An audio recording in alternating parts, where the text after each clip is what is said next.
mission. I know you feel it too. I think tonight's the night that I'll get up and talk to you, but I'll just fumble my words and spit out something stupid. but you're worth it, and you know that if I could just repress the doubt in my mind, I don't think. Do it. No, I'm not doing it. We're on the back. No, I'm not doing it. We're on the back. We're still do it.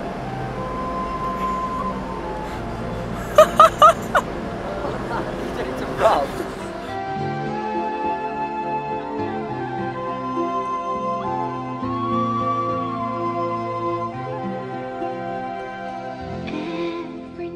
The night before we were leaving to go on tour, I was just looking up some places to stay on the way, and the passport is always the last thing I get because it's normally in the same place, but this time it wasn't, and so I went to go on it. It was like 2 o'clock in the morning, and I just couldn't find it. I woke up at about 11:30 on the day before we were leaving to a load of notifications on our group chat, and it was basically Alex saying that he hadn't got his passport and he couldn't find it, and he'd been searching for the last 4 hours. We were supposed to be leaving at 7 the next morning. After that, I had to wait and get an appointment on Monday when everyone else was in the Netherlands, and wait just at home for a couple of days.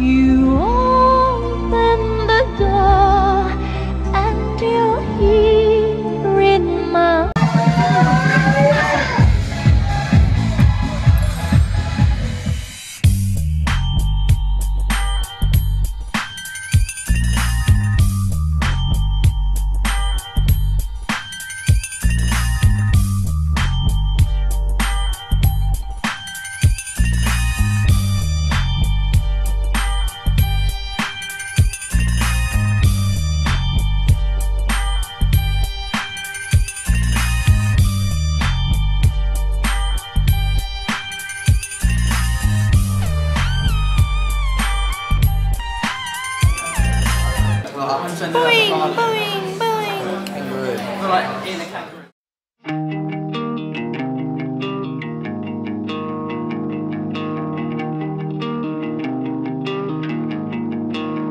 I've got knots in my head. So yeah, the first night of tour was in Warsaw in Poland. We met this guy there called Arlo, who was travelling around Europe. He was an Australian guy. He was following the tour to Budapest, and obviously without Alex we had a spare seat. So when we saw him the next day, we'd all kind of discussed it, and we offered him to come with us and take Alex's seat in the van. So first night of tour was Poland. We arrived late afternoon, I guess, loaded up the back stairs, and the venue was huge. For us to be playing in that venue straight away, we were like, hey, that's a big venue. Then we met Shikari's crew, said hello to Shikari, went and got some food, chilled out really till the show. Pretty nervous. History repeats itself just like an old friend who tells the same story since we were kids. And I purposely chase the hearts I know I'll never win, but I've been down this road before, don't wanna go back again.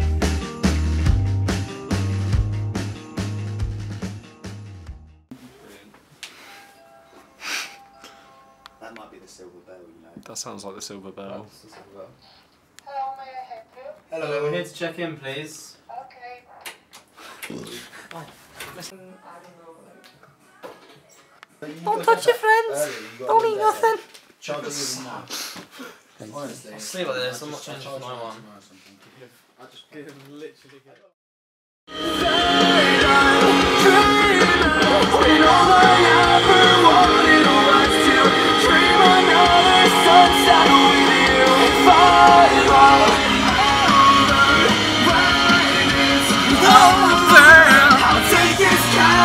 Sunlight with me and wake your brain before missing memories.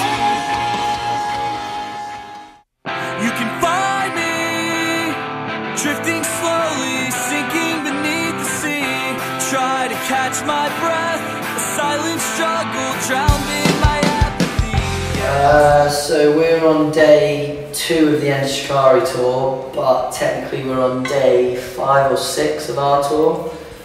We started on Saturday morning and played a all-day kind of like mini festival thing in Hull, and then slept in a Travelodge car park, which was cool, in the van. And then we headed up to make a scene. Yeah, in Middlesbrough. That was actually... Yeah, that was a good show. That was a good show. Shame we had to shoot off straight after we played. Caught a Ferry, which was interesting. Yeah, Ferry was... There was like a function band on it, and they were really good. And then Stephen.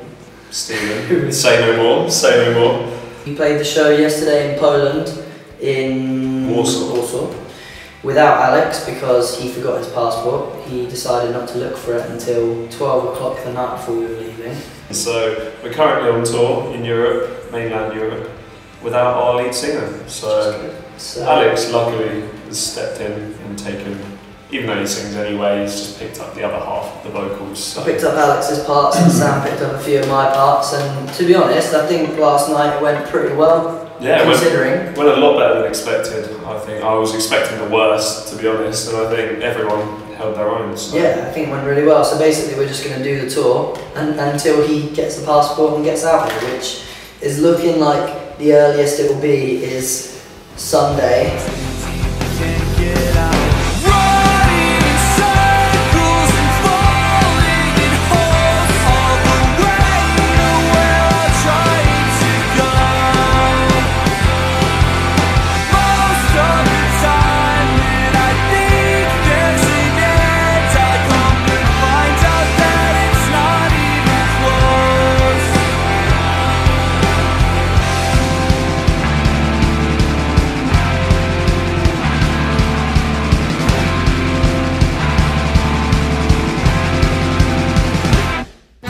So basically, we stayed in a hostel in Krakow, and next to it there was it was like a school hall, I guess, but it was a club, and we walked in and everyone was just dancing like they were in Footloose.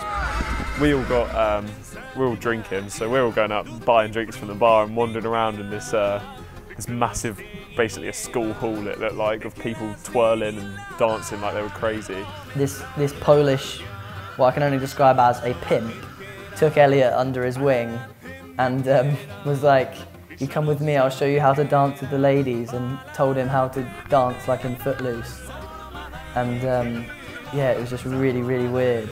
Like we went outside at one point, me and Elliott, and we came back in and they were in a massive circle across the whole room. There must have been like 60, 70 people like in one giant circle, all spinning around the room, like kicking their feet and like shouting, and then just saw Matt and Sam two-stepping in the middle of it. Just like, oh, it was just surreal, it was weird.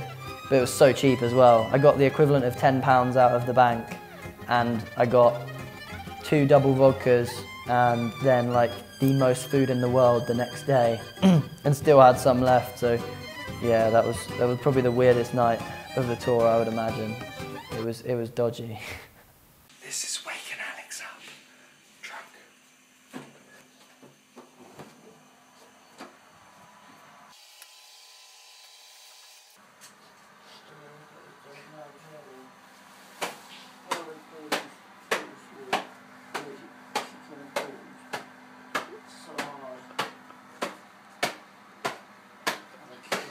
This is going to make great tour footage though, isn't it?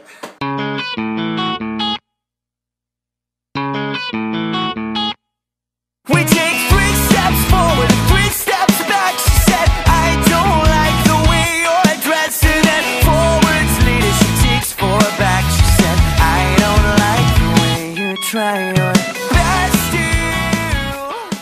to. The next day of the tour was in Bratislava, and we thought we were going to be like seriously rich there, because Elliott kept telling us about this scene in Eurotrip where they go to Bratislava and they like have like £5 to their name, and they basically live like kings in hotels and stuff for the week. And yeah, no, it wasn't. It was just like normal prices basically. So that was kind of shit, but it was a nice place. It was just, we weren't as rich as we thought. We were a lot richer in Poland, I'd say. But the show went that was the worst show I would say we did. Yeah, the four of us went on again. We weren't as happy with our performance. It went all right, to be honest, as good as it could get, but it was getting harder as the days went on without him. So I think it was really good still, but yeah, it was just kind of getting to us that we didn't have Alex at that point, so we were kind of a bit down about that. Yeah, we weren't as happy. We knocked our confidence a little bit, but I still wouldn't class it as a bad show. It was still a lot of fun and people seemed to dig it, so.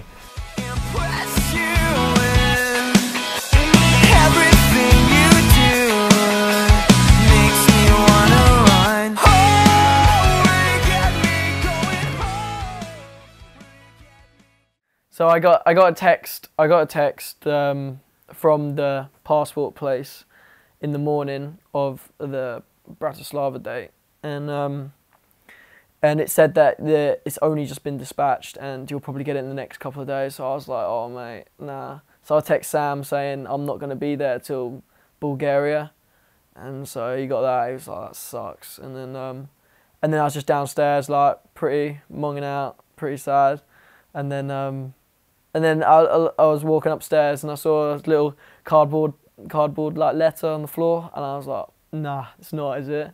I opened it, I was like, yes, boy. So it was my passport, and I was like, I couldn't believe it came on the same day as the text, and I was just like, oh, that's so good. And I was like, I just booked my ticket straight away and went the next day. Then I just got the plane out to Ljubljana. Didn't tell the guys when, and then Lee and Elliott decided it'd be cool to, you know, surprise the guys. So they don't know I'm here in Slovenia. I've just got a plane over here. I don't think I'm coming in for 2 days' time. Keith, Enter Shikari's tour manager, came in and kind of said to us, guys, we need to have a disciplined chat because you can't do this. One of you's come in our dressing room and shat on the floor. And we were like, well, obviously no one's come into your dressing room and shat on the floor. But we were all kind of like, just kind of shocked that he said it, I guess. And we were like, oh, okay. So we followed him in, and I was just thinking the whole time, like, who's done this? This is really bad because we can't prove that none of us shat on the floor. And he like leads us into their dressing room and points in the corner and says, look, over there. And we're all looking, we said, I can't see anything, there's nothing anywhere.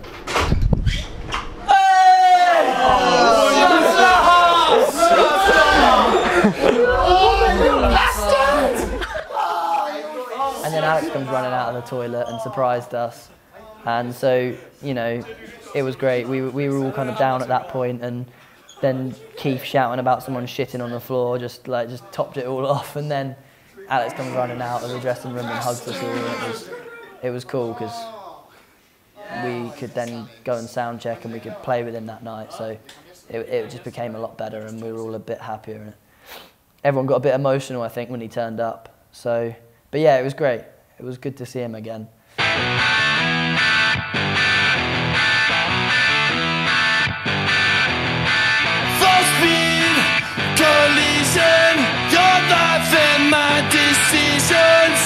Chance that we were given is dead, so you said so.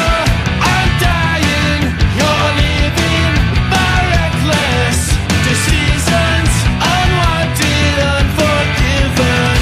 You said so, you said. Try to wipe away the tears, try to wipe away the tears, try to wipe away the tears. I'm 1,000 miles away from you.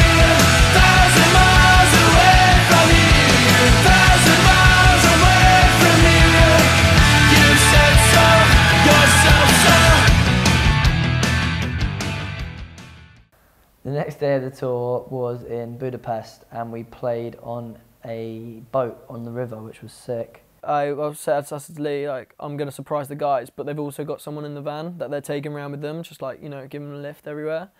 There won't be any room in the van for me. There wouldn't have been enough space for him in the van, so we had to sort of speak to the Shikari guys and work it out with our manager Lee.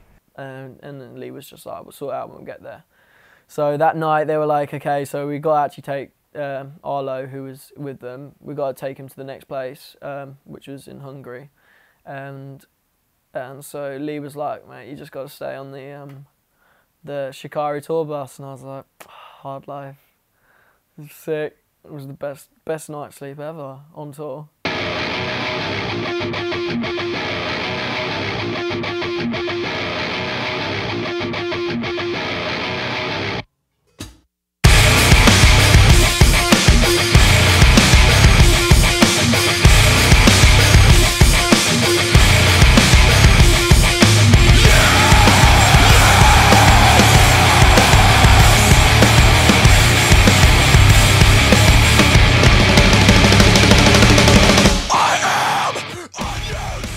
I'm Aller, I'm the dude they've picked up in Poland. I'm from Sydney, Australia. Favourite sayings from Rome? That the word schmeeg can mean literally anything you want it to. Oh, it's saying literally every third word, and fit.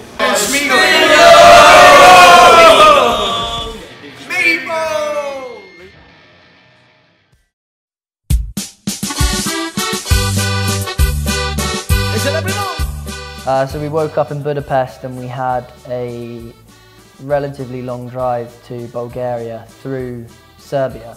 The show was really cool. We stayed in a hostel the opposite side of the river, and Alex lost his pillow. Lost my pillow. I was more sad about that than the actual passport. It's like literal, it's my favourite pillow. So we drove to the Serbian border, and we'd been warned by Shikari's drivers that the police there were corrupt and that they'd try and get money out of us, and we turned up at the border and they asked for some papers that we didn't have. So then they let us spend like 10 or 15 minutes writing out exactly what they wanted, and then they just said, no, you can't come in. We had to wait around for a little bit. They decided that, no, we're not coming in the country, and they sent us back through the border control back into Hungary. So we got turned away from the border, which meant a 15-hour detour driving through Romania. And so we're driving for ages. I think we drove for like 12 hours that day, and we came to a city called Krakow. It was just the weirdest drive. It was the one that you look back and you were like, what were we doing in that country? Like, literally, this is so different. It's such a culture shock. Like, just, it's such a different place. It's like you've gone back 100 years and they're still living, like, it literally seems like they're living without electricity. Romania was weird. They basically, you either sold cabbage or you sold wood. And at one point we were driving through a village and we all saw a dead person. And we saw 2 dead bodies in the space of about 1.5 miles. And it was just this old woman being put on the back of a pickup truck. Just leave a body on the back of a pickup truck and drive off. It was, yeah, a little bit of a culture shock to us. We're not used to that kind of thing, but yeah, we got through there and we weren't on the back of a pickup truck, so it's all good.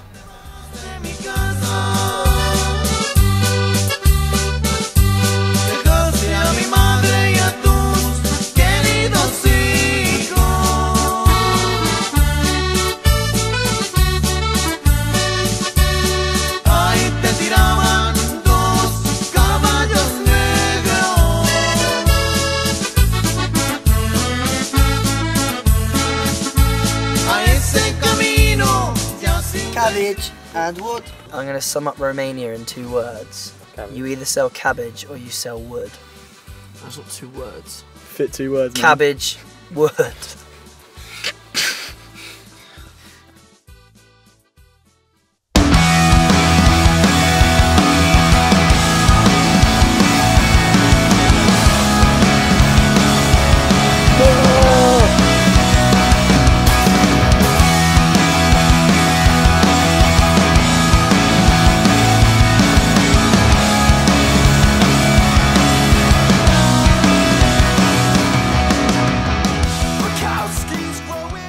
The next day we drove from Krakow in Romania, and we got to the Bulgarian border, which actually was a lake, and we got on a ferry, which must have been the shortest ferry journey in the world. It was literally like going across a small lake, and then yeah, we were in Bulgaria, and it was about 4 hours from there to Sofia. So when we got to Sofia, it was literally coming towards when doors were going to be opened, and we were panicked at how rushed we were actually going to be, and where it wasn't a nice place to park and load in. We had to park around this place, and then the loading was actually underneath in the subway. And so it was just a horrible, like, sweaty run with all the gear. And then we got down there, quick, like, sound checks, disgusting sound check, like, just nothing was going right. But then when we played the show, it was probably the sickest show of the tour. There's these kids that all come, they were like, oh, we came for you guys, and they're all like wearing our merch and stuff, and it's just nuts. And then it was the fact that they're Bulgarian and they've made the effort to sing in your language, you know, singing these songs in English, and it's just mental. It was the craziest show, like circle pits and all that, moshing, it's great, so good. Like Bulgaria, but definitely going there again. The band that played before us, though, were another thing. Their lyrics consisted of repeating the phrase "rape your sister" over and over. Rape your sister. Don't really know what to say about that one. They were interesting, I'll give them that. But yeah, that show was amazing.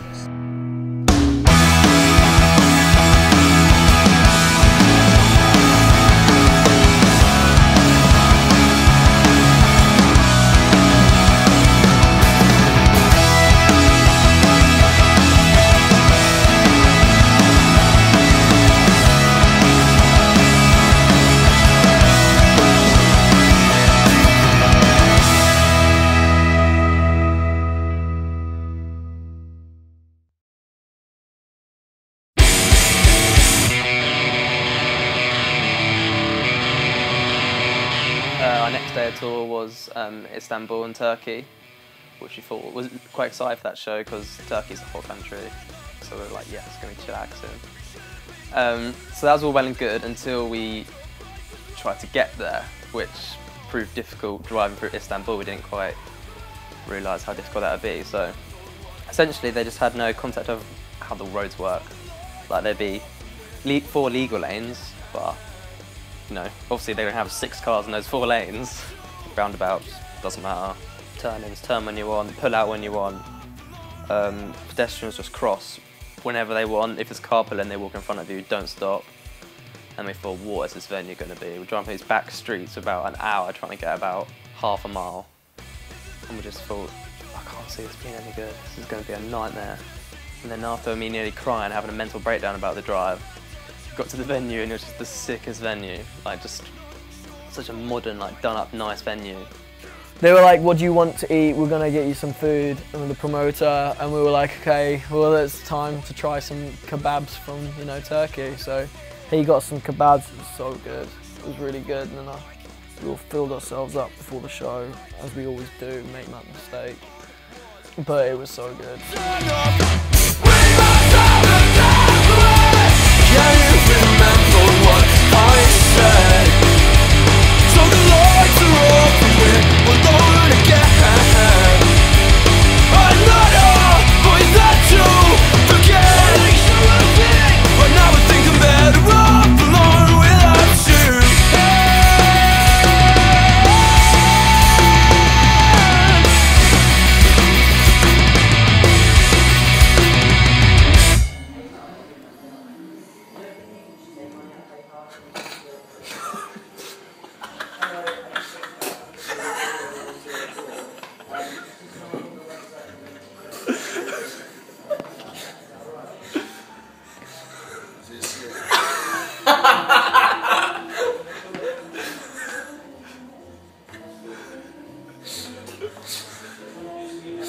I mean, the show was really cool and I got looked after like really well by those promoters. That was really nice. And we had such a long drive that night. We were driving to Greece. It was like a day drive. We had like 2 days to do it. So pretty much started driving at like as soon as the show finished, like 11, and then just drove pretty much the rest of that night. So anyway, we drove like another 3 hours to this like hotel kind of thing in Greece, where the guy said that he'd leave a key out for us, but he didn't say where. So then we had to phone him up, and he had to come down at like 5 in the morning on his ped to let us into the rooms where he'd left the keys just straight outside of the door. So he wasn't very happy about that, but we slept for ages, and then we had a day off the next day to drive to Athens.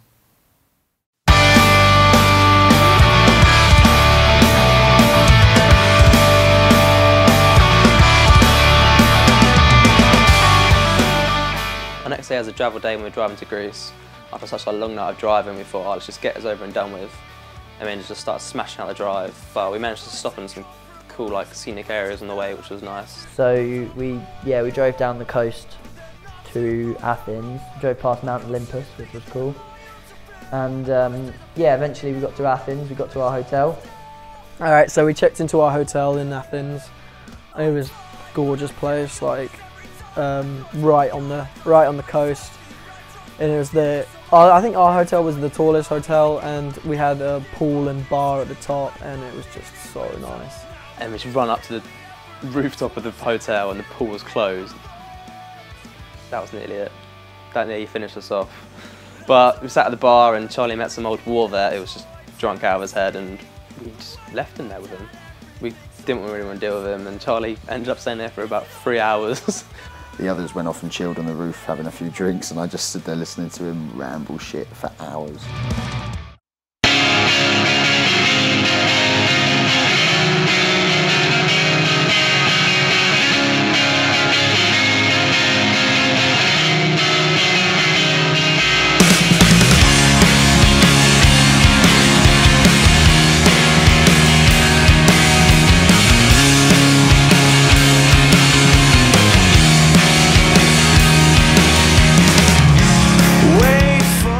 The next day we woke up to find out that Shikari had also had trouble at the Greek border, but their trouble meant that none of their instruments or gear, basically the trailer that they were towing, couldn't come into the country.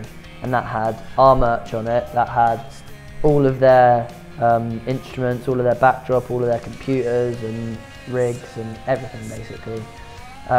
So yeah, they had to use our stuff, which we had a drum kit and guitars and stuff, but we didn't have amps. So they had to hire amps.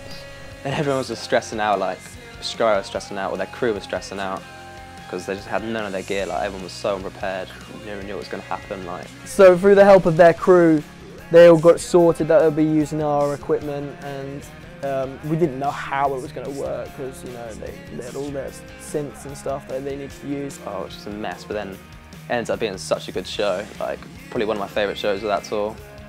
It all ended up fine at the end of Shikari using our backline and kind of. It actually was so good. Like surprisingly went so well, and that show was a sick show. Princess in a white dress, queen in a dream. Princess in a white dress, queen in a dream.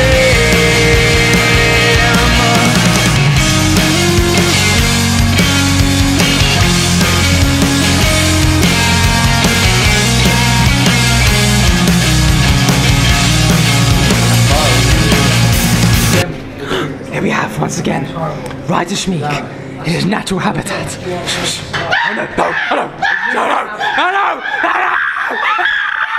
No, is there? This is my fucking whoa!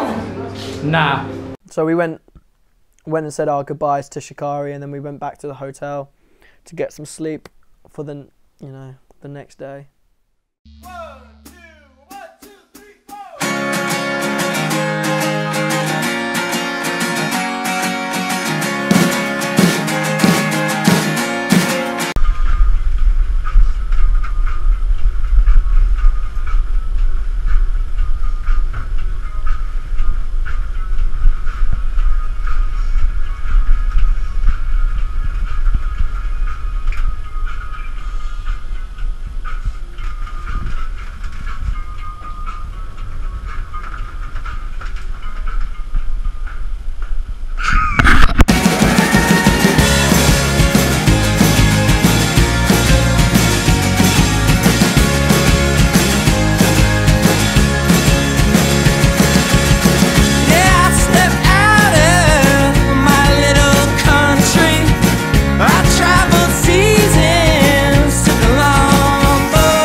Simba will one day be yours. So do you got that?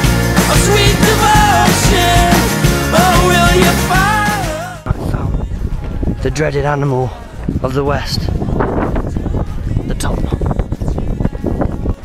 Here we can see the double denim top knot encroaching on a group of tourists, ready to spread his hipster fashion to the rest of them. The woman in the middle seems to be explaining something, but Top Knot's just thinking about his Instagram likes. The top knot. Top Knot!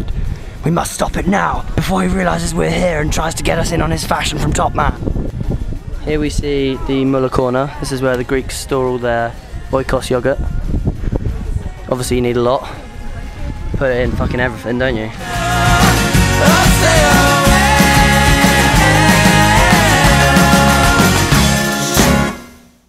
So the next day we went to the port and we thought it would just be like a standard, just, you know, get on the ferry experience, but instead we just saw loads of immigrants everywhere, just hiding under petrol lorries or... So many people, like, so many immigrants trying to get over onto the ferries and under the trucks. Like, we literally saw this guy, like, covered in, like, coal or something. He was, like, completely got so much, like exhaust fumes all over him. So we pulled through and they decided to pull us over because we were musicians and they thought we had drugs. So they pulled us up at the side and searched the whole van for drugs. There's no footage of that though because we had to stand up against the wall in silence and not move. So when we were standing against the wall looking at the ferry and you could just work out what looked like a pool. So when we finally got onto the ferry, we just went straight to our rooms, put our swimmer shorts and flip-flops straight on, put my towel around my neck, started sprinting up to the top deck, look at this pool, and there's just empty of just nets all over it. And then suddenly, there's just 6 of us in swim shorts. And there was 60 people looking at us, thinking what the hell we're doing. With our sad faces looking at this empty pool.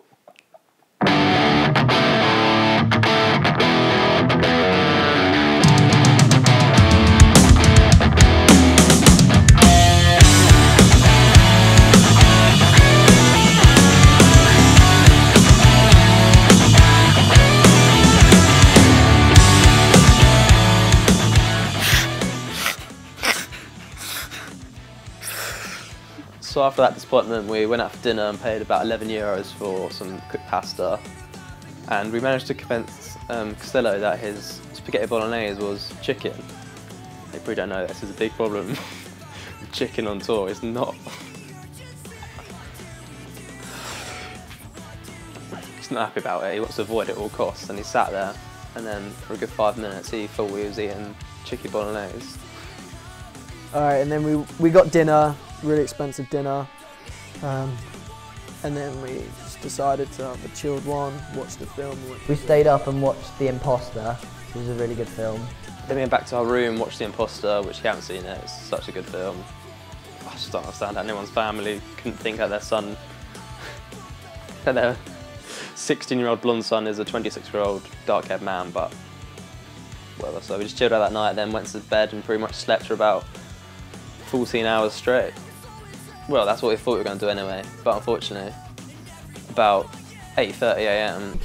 Attention, attention please. The general emergency lifeboat drill is now starting. You are kindly requested to proceed to the master station according to the instructions displayed in your cabin and in the armchair room. So fucking Get up, get up, Oh. Oh, what the fuck, man? Yeah, everyone up on the deck. This is just a drill. Sick, but they come and check your rooms to see if you're out anyway. So we had to do it. We're up. The ferry's horns decided to go off at full volume. Just we're coming to your rooms to get you out. Get up on the top deck. So next thing we know, it's like 9. Doesn't seem that early, but it was at the time. We're upstairs on the top deck, freezing. Nah, not a good time.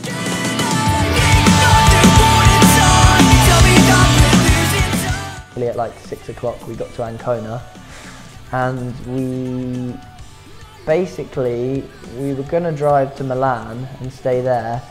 We didn't have a place to stay really, We looked for one, couldn't find one. Yeah, so then we set the van up to sleep in it, which is never good because it's a tiny little Mercedes Vito, and there were 6 of us. I think we slept for like 4 hours outside a petrol station in France somewhere. And then yeah, we basically did the same again. We just drank more Monster than it is humanly safe to drink.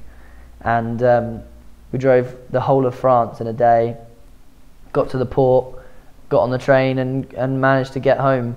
Just by the time we got to the train, just everyone looked ill as hell. Like we'd just been surviving off crisps, like because we'd finished the tour, we'd just been surviving off crisps and Monster, and it was just like, Elliott was just depressed on the train. We were all like on the verge of getting ill. We'd been away for like 20 days and not eaten properly for probably about a week. And yeah, 5,500 miles later, and we were home.